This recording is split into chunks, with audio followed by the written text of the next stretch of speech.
들리시나요? 안녕하십니까. 저는 마케나락스에서 사업총괄을 맡고 있는 허영신이라고 합니다. 어떻게 발표를 잘 따라오고 계신가요? 여러 가지 얘기들이 많이 얘기되고 있는데 얘기를 시작하기에 앞서서 조금 정리를 하고 시작해 보면요. 앞서 이제 키노트를 통해서 한 두 발짝 후에 있는 미래들, 조만간 다가올 미래들에 대해서 이제 말씀을 드렸다라고 하면 2부를 시작하면서는 지금 그 미래가 현재 어떻게 진행되고 있는지를 저희가 말씀드리고자 합니다. 런웨이를 말씀을 드렸고 지금부터 저와 제 뒤에 두 가지 세션들은 컴파운드 AI 시스템이라는 것들이 지금은 어떤 형태로 구축이 되고 있고 구현되고 있는지를 좀 설명드리려고 하고 있고요. 특히 저 같은 경우는 이제 생성형 AI라고 하는 것들을 실제 현장의 문제 해결 과정에서 어떻게 활용을 하면서 문제를 해결하고 있는지에 좀 더 포커스를 맞추고 있고 그 관점에서 저희가 실제로 느꼈던 부분들을 간단하게 공유드리고자 합니다. 마케나락스는 제조 분야에서 AI 적용 사례를 만들기 위해서 몇 년간 노력해 왔습니다. 여러 가지 사례들이 있는데요. 가장 대표적인 사례는 산업용 로봇의 이상을 탐지하는, 좀 더 확장해서 보면은 제조 현장에 쓰이는 설비의 이상을 탐지하는 AI를 만드는 노력들을 한 축에서 진행돼 있었었고요. 또 다른 한 축에서는 설계 혹은 이제 공정 제어 같은 데서 적용할 수 있는 최적 배치, 최적 제어를 할 수 있는 AI를 만드는 곳들을 진행하고 있습니다. 사실 이 두 가지 케이스 꽤 긴 기간 동안 저희가 연구 개발들을 진행했던 케이스들이고 나름대로는 굉장히 성공적인 케이스라고 저희들은 자부하고 있습니다. 실제로 제조 현장에서 이런 AI를 활용한다고 하는 것들은 다른 영역보다는 쉽지는 않습니다. 왜 그러냐고 하면은 결국은 현장에 양산 라인에 적용돼서 쓰기 위해서 여러 가지 검증 절차들을 거쳐야 되고 필요한 부분들을 갖출 수 있어야 비로소 이제 현장에서 쓸 수 있는 겁니다. 이 두 가지 케이스들은 현장에서 혹은 현장에 준해서 사용할 수 있는 것들이 지금 검증되고 있는 부분들입니다. 산업용 로봇 이상 탐지 같은 경우는 산업 로봇에서 동작 정지를 유발할 수 있는 이제 감속기와 같은 구동부의 고장을 예측하는 AI고요. 거기에 나가서 또 산업용 로봇이 만들고 있는 제품의 품질 불량을 유발할 수 있는 모션 품질을 분석하기도 합니다. 보통 로봇 메이커들이 제공해주는 솔루션들은 자사 로봇들에 대한 데이터들을 보여주고 있지만 산업 현장에서는 이종 메이커들을 쓰고 있죠. 저희는 이런 것들을 통합해서 볼 수 있는 것들을 제공해주고 있고 진동 센서 같은 추가적인 센서를 설치하지 않고 제어반에서 올라오는 데이터만으로 이런 류의 정보들을 제공해주고 있습니다. 또 아까 말씀드렸던 런웨이 같은 것들을 활용해서 실제로 재학습이 필요한 부분들을 탐지하고 자동으로 재학습을 해서 성능을 유지하고 있죠. 실제로 한 공장에서 한 수백 대 정도에서 시범 적용 진행 중에 있습니다. 이 부품 배치 쪽도 마찬가지입니다. 이 배치 문제는 전형적으로 설계부터 공장 제어나 공장 운영에 많이 적용되는 문제들인데 배치 자동화를 통해서 기존 대비 설계 시간도 단축하고 품질을 개선하고 있습니다. 하이엔드급 텔레비전에 들어가는 PCB가 PCB의 부품 수로 보면은 한 1000개 정도, 많게는 1600 정도의 부품들이 들어간 PCB들이 탑재되게 되는데요. 지금 현재 저희의 기술 수준은 1000개 정도의 부품까지를 전문가가 하는 것과 유사한 정도의 배치들을 굉장히 빠른 시간에 할 수 있는 기술까지 도달해 있습니다. 이 기술들은 여기에만 쓰일 뿐만 아니라 공장의 레이아웃이든지 여러 가지 이제 동선들을 줄여야 되는 물류 거점 문제들에서 동일하게 적용돼서 쓸 수 있죠. 이런 사례들만 가지고도 사실 굉장히 저는 뿌듯하고 대단한 사례라고 생각이 됩니다. 그런데 현장에 적용을 해보면 여전히 아쉬운 부분들은 발생합니다. 이상 탐지의 목적은 결국 비가동 시간을 줄이기 위한 건데요. 비가동 시간을 줄이려면 이상을 아는 거에서 넘어서서 그 이상을 조치하는 것까지를 가야 됩니다. 조치는 여전히 사람이 해야 되는 몫이고 사람이 이 조치를 조금 더 잘하기 위해서는 어떤 부분들을 잘 처리해야 될지를 탐색하는 그 과정들도 필요합니다. 굉장히 다양한 정보들을 보고 가서 조치를 해야 현장에 가서 필요한 시간들을 이제 줄일 수 있는 건 거죠. 그런데 그런 시간을 줄이기 위해서 봐야 되는 정보의 양이 굉장히 많습니다. 부품 배치 문제도 마찬가지입니다. 이런 전형적인 부품 배치 문제는 한 가지의 정답이 없는 문제입니다. 합격이냐 불합격이냐가 있고 합격을 넘어섰을 때는 어떤 배치가 더 좋은지를 판단하기가 어렵죠. 전문가의 암묵지된 노하우, 각자의 경험에 따라서 더 좋은 배치가 갈리게 됩니다. 이런 부분들은 수리적인 모델들이나 AI로 학습하기가 굉장히 어려운 부분들이고 그런 부분들을 잘 하려면 결국은 굉장히 많은 데이터가 축적이 돼야 됩니다. 데이터가 부족하게 되니까 처리하는 방식들은 결국 그 암묵지화된 노하우들을 AI가 처리할 수 있는 형태의 휴리스틱으로 반영하는 작업들이 필요하는데 이 과정은 또 사람이 할 수밖에 없는 영역들이죠. 여전히 실제로 적용하는 데 있어서는 훌륭한 사례이긴 하지만 아쉬운 부분들이 발생하게 됩니다. 이런 아쉬운 부분들이 실제로 현장에서 AI를 잘 적용하는 데 있어서 중요한 바틀렉이 됩니다. 아까 얘기했던 로봇 예지 업무를 가지고 좀 더 풀어서 설명을 드려보면요. 실제로 산업 현장에서 AI를 적용한다고 했었을 때 그 적용하려고 하는 AI가 적용되려고 하는 그 업무는 그렇게 단순하지가 않습니다. 단순하지 않다라는 것들은 되게 복합적인 태스크가 일련의 과정을 통해서 쭉 진행이 돼야지 온전히 그 업무가 마무리될 수 있는 거죠. 아까 말씀드린 로봇 이상 탐지 같은 것들을 확장해서 로봇의 예지 보전이라고 하는 쪽에 이것들을 적용한다라고 하면은 이상 탐지로서 업무가 끝나진 않습니다. 실제로 어떤 데이터를 모니터링하는 작업들이 필요하고 그 모니터링된 데이터들을 해석하고 이상을 감지하거나 판별하는 작업들이 필요하고 이상이 잡혔을 때 이것들을 어떻게 조치할지를 분석하거나 해석하는 작업들이 필요하고 나중에 실제로 가서 조치하는 실조치가 필요하죠. 굉장히 단순해서 봤었을 때 그 시간들이 어느 정도나 들어가는지를 보면 실제 모니터링에 많은 시간을 쓰지는 않습니다. 모니터링된 데이터를 해석하는데 해석된 결과들을 가지고 조치하게 한 방안들을 수립하는데 그리고 나가서 이제 조치를 하는데 물론 이제 저 출동 준비라고 표현되는 저 부분들의 시간을 줄이겠다고 하면 줄일 수는 있지만 그러면 이제 실조치에 필요한 시간들이 엄청 늘어나게 되겠죠. 이런 복잡한 문제들을 현재 AI나 디지털 기술들로 해결을 하고 있습니다. 그렇지만 이런 부분들이 부분적으로 적용될 수밖에 없는 것들이 현재의 어떤 상황들입니다. 디지털 기술을 통해서 데이터 수집들을 할 수 있게 연결을 시켜주고 실시간으로 모니터링하는 것들을 만들 수 있죠. 그리고 실시간으로 수집되는 데이터들을 가지고 해석할 수 있는 AI들을 탑재해서 데이터를 해석하고 이상을 감지할 수 있습니다. 그렇지만 이런 부분들이 적용된다 하더라도 전체 로봇 예지 보전 업무에서 우리가 줄일 수 있는 부분들은 제한되어 있습니다. 말씀드린 것처럼 출동 준비부터 조치에 대한 저 영역들은 여전히 기존의 AI 기술을 가지고 해결하기에 한계가 있는 부분들이죠. 그렇기 때문에 이런 것들을 적용한다 하더라도 기업이나 어떤 고객사 이것들을 활용하는 입장에서 실질적으로 체감할 수 있는 절감 가능한 시간들은 계속 제한이 되어 있습니다. 이런 제한이 되어 있으니까 느끼게 되는 부분들이 이게 뭐 열심히 해갖고 했지만 사람은 사람대로 필요하고 AI를 또 보는 것도 복잡하고 이런 딜레마에 빠지게 되고 결과적으로 이런 투자들은 낮은 ROI로 귀결되고 현장에서 어떤 AI 적용에 대한 스캡티즘 같은 것들을 만드는 쪽으로 확정되게 되는 거죠. 여기에 더해서 이런 것들을 했는데 관리돼야 하는 로봇의 수가 생각보다 많지 않다라고 하면 ROI는 더 떨어지게 되고요.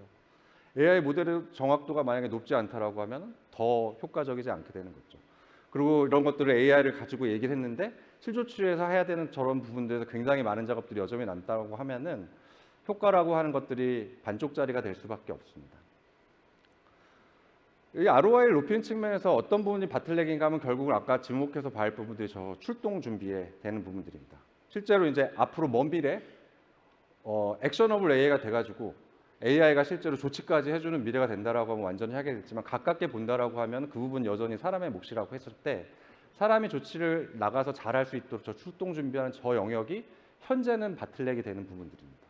저기에서 어떤 일들이 일어나는지를 보면은 실제로 AI가 어떤 고장 예상 로봇들을 알려주고 엔지니어는 저것들을 확인하게 되죠. 그 관련 정보들을 보게 됩니다. 저희가 실제로 정했던 케이스를 보면은 사실 굉장히 많은 데이터들을 보시게 되죠. 조치를 하시기 전날은. 뭐 육축 로봇이라고 하면 각 축별로 뭐 순간 부하율, 토크값 이런 데이터들을 주 단위, 연 단위로 가지고 있고 로봇이 많아진다고 하면 또 많고 그것들을 뭐 비교하기도 하고 실제로 뭐 걸르고 걸러서 이런 데이터들은 꼭 봐야 된다라고 하는 걸 리스트한 것들을 보고서 형태로 만든다고 했었을 때 로봇 한 대당 한 2주 정도의 기간 안에 봐야 되는 데이터의 양이 PPT로 한 20장 정도가 됩니다. 250대를 적용하고 있다라고 하면은 2주간 5,000장 정도의 이제 PPT를 봐야지 알 수 있는 거죠. 근데 거기서 끝나는 게 아니라 고장의 원인을 잘 파악하려면 추가적인 분석들을 막 하시게 되고 분석해서 원인들을 잘 알았다고 하면은 조치 이력들을 확인하고 매뉴얼을 또 확인하게 됩니다. 그런데 이런 류의 데이터들은 보통 이런 이제 수집되는 토크값이나 이런 같은 형태들이 아니라 다른 시스템에 저장이 돼 있죠. 그 시스템에 가서 확인해 보시고 이것들을 연결지어서 해결 방법을 찾는 노력들을 할 수밖에 없습니다. 이런 부분들이 AI가 적용됐다고 하지만 여전히 엔지니어 영역으로 남아있고 이런 부분들이 실제로 온전하게 이 업무를 AI로 효율화하거나 지능화하는 데 있어서 바틀렉으로 작용하고 있습니다. 저희가 주목해서 봤던 부분들은 생성형 AI가 이런 부분들, AI를 온전하게 적용하는 데 있어서 기존의 기술로 바틀렉이 됐던 부분들을 상당 부분 해결해 줄 수 있는 가능성을 보였다라고 하는 점입니다. 저 로봇에서 나오는 여러 가지 데이터들을 기존의 AI와 더불어 LLM과 학습을 시켜서 LLM을 통해서 여러 가지 정보들을 엔지니어들이 자유롭게 조회하거나 탐색해 보게 되는 거죠. 아까 이제 윤성호 대표님의 발표에서 보였던 그 영상이 이런 백그라운드에서 나오게 된 거라고 보시면 됩니다. 다시 한번 보여드리면 이런 형태로 되게 됩니다. 보통 뭐 축별 부하율이나 데이터 값들을 대시보드로 만들어서 데이터들이 쭉쭉쭉 올라가는 걸 보실 수 있는데 그런 형태의 대시보드가 아니라 필요한 시점에 필요한 데이터를 불러서 보는 형태들을 간단하게 구성한 다음에 이런 대화형 창으로 만들게 되는 거죠. 여기서 센서 데이터에서 올라오는 이상 정보, AI가 출력한 결과들도 확인해 볼 수가 있고 그것들을 간단하게 내가 보고 싶은 형태의 데이터, 시각화되는 형태로 만들어 볼 수도 있고 이것들과 관련해서 기존의 시스템에 연동되어 있지 않지만 LLM을 해석할 수 있는 조치 이력이나 혹은 매뉴얼 같은 것들을 불러와서 같이 확인해 볼 수 있는 거죠.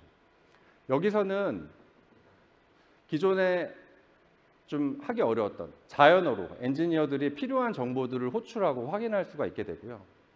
간단한 데이터 같은 것들은 실제로 여기상에서 코드를 제너레이션해서 분석하고 그것들을 시각화해서 볼 수도 있습니다.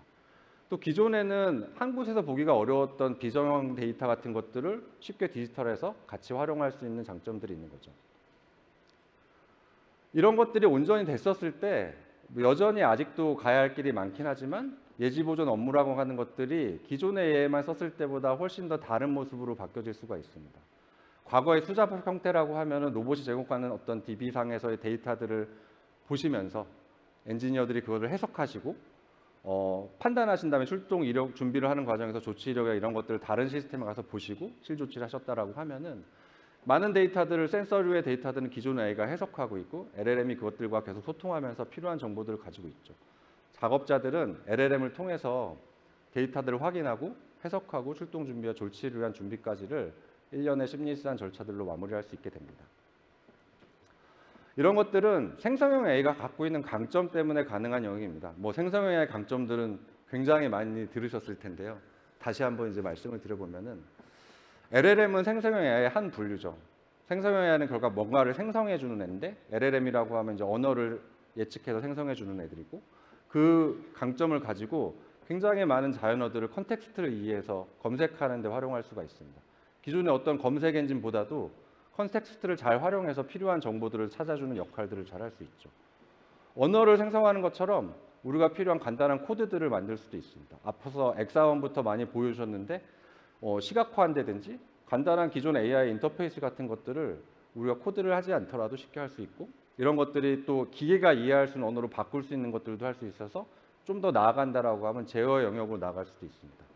또한 이제 멀티모달 기능들이 최근에 강화되면서 비정형 데이터들, 정형 데이터가 아닌 것들을 정형 데이터와 같이 활용하는 것들이 LLM을 통해서 가능해졌기 때문에 그러니까 저런 류의 비어있는 영역들을 LLM이 채워줄 수 있습니다. 그런데 이것보다 이런 강점들이 있다라고 했었을 때 이 연장선에서 사실 LLM을 생각해 보면 할 수 있는 것들이 조금 더 많기도 합니다. 확장해 보면은 기존에는 다루지 못했던 더 많은 문제 해결에 이 LLM들을 활용해 볼 수 있는 가능성들이 열리게 되는 거죠.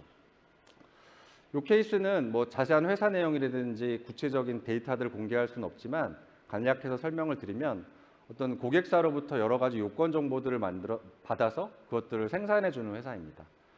그런데 이 회사는 당연히 이제 그 요건 정보를 받기 위한 표준 양식들을 갖고 있는데 고객사들 중에 누구도 그 표준 양식으로 주진 않죠.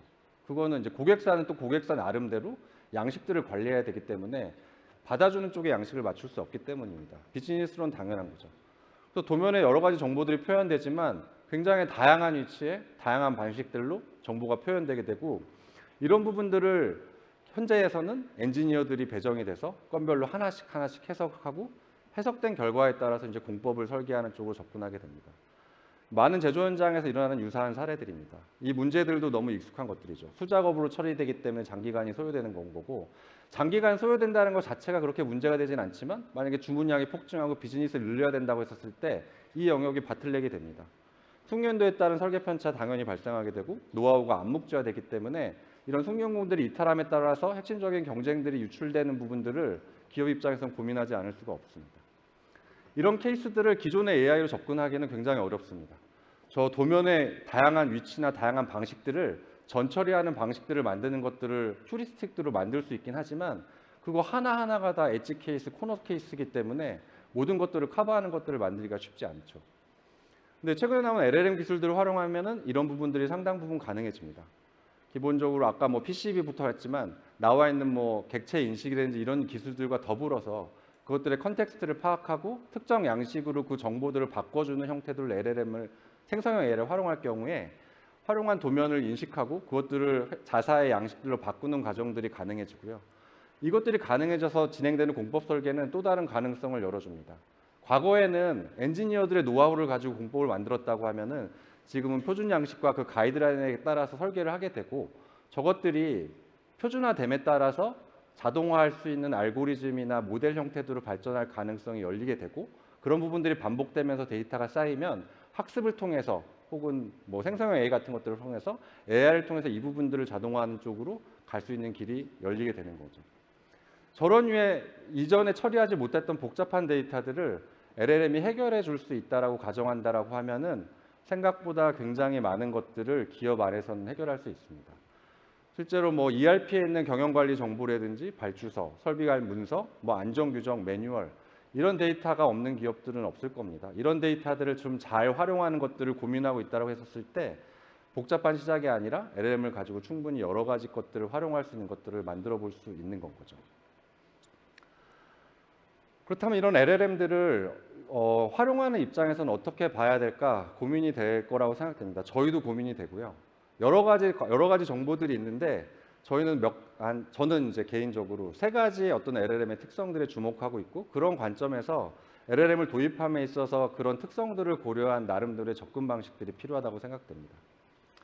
첫 번째는 굉장히 파급력이 높은 기술이라는 점을 인지해야 된다고 하는 점입니다.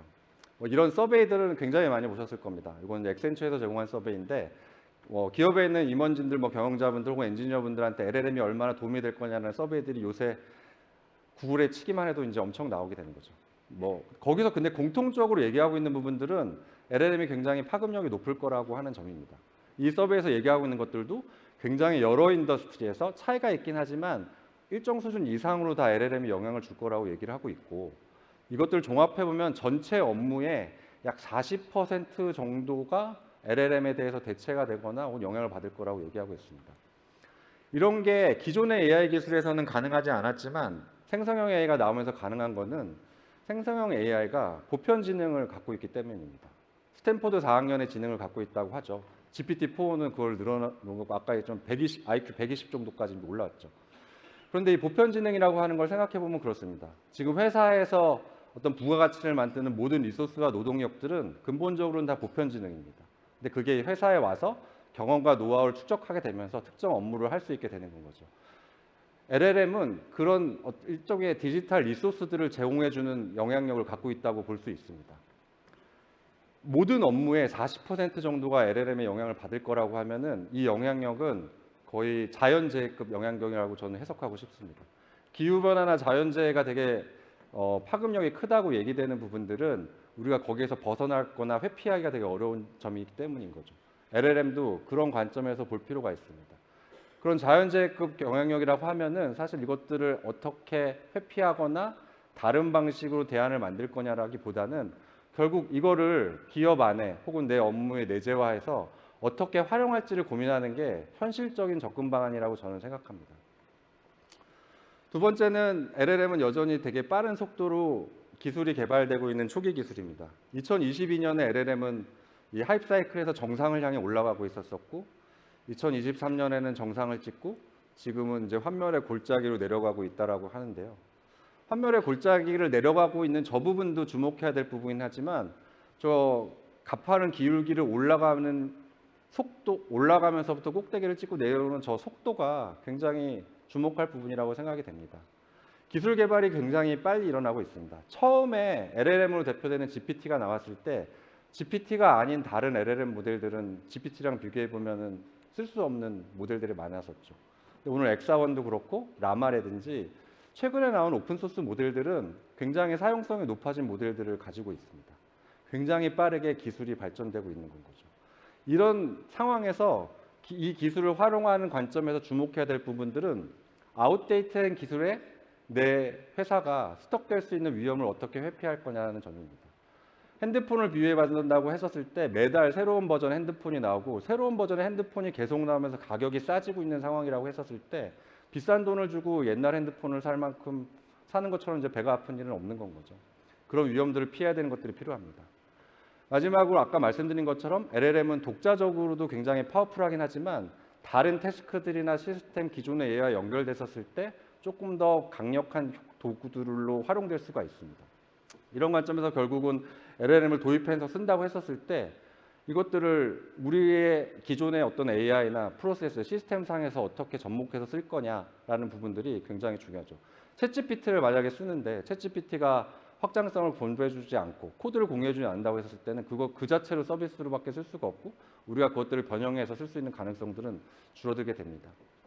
이런 점들을 고려했었을 때 저는 마지막으로 요 얘기를 드리고 마치려고 하는데요.